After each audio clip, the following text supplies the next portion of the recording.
Okay, this generic pattern is divided on 10-degree increments, so they're 360 degrees in a circle. So if I want to, I can divide things knowing that I have it evenly divided in 10, and a common division of 360 would be like 30 degrees.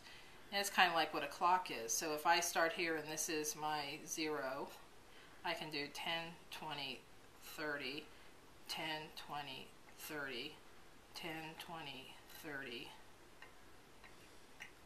And I know this is a little boring, but when you get all the way, if you get all the way around, then you have evenly divided it, and you could make a clock if you wanted. But the other thing that I like to do, this pattern was a little smaller than my plate, so I'm using my banding wheel to extend the lines a little bit, and manually I'm going to draw them up a little bit. Now if I wanted to start drawing a pattern, I may imagine that I'm going to band up in this area, so I'm going to have a color band up here. And a really common pattern for an Italian thing is a folded ribbon, and I'm going to pick, say, this area here, this line,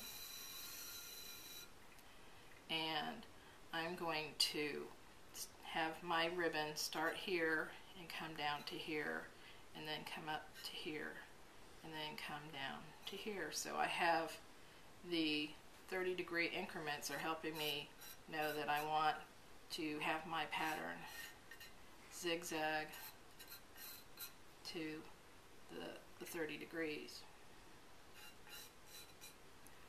Now, the typical of this one is actually, it needs to be more this one, and so this one is going to be that's an even measurement, so it would come here.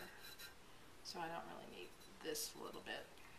So I'm going to have this come up to my top point, this comes down to that midpoint, and now also, since these overlap, you have a set coming in here, and no, that's wrong.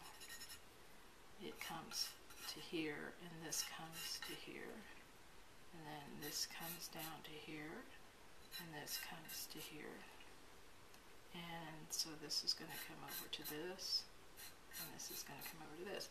And with this being on the white glaze, I can just come in here and smudge the dots off. Now, since they are going to overlap, I need to decide which one's going to be on top, and I want this one to be on top, so I'm going to smudge so I know that these will always be the ones that are on top.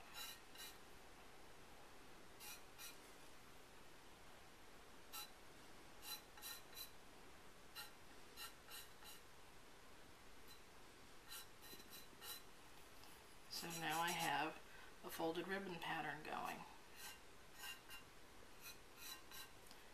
And this one's on top.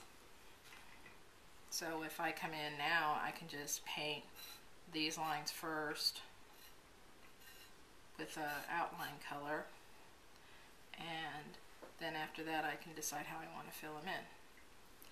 And the inside, if I wanted to put, say, this pattern in the middle, to keep it from being a little lost, I may come in here and try to erase some of these dots,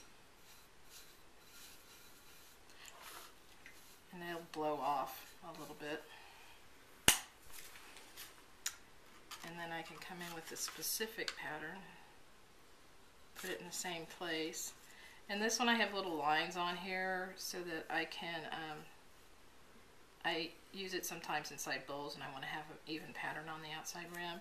But I'm going to try to line it up so that I'm hitting the same grid.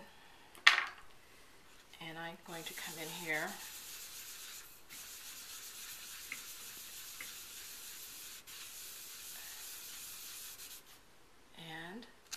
Now I have that little pattern in the middle, and if you think it's hard to see or you're worried about smudging the dots, you can come in here and pencil it in a little bit.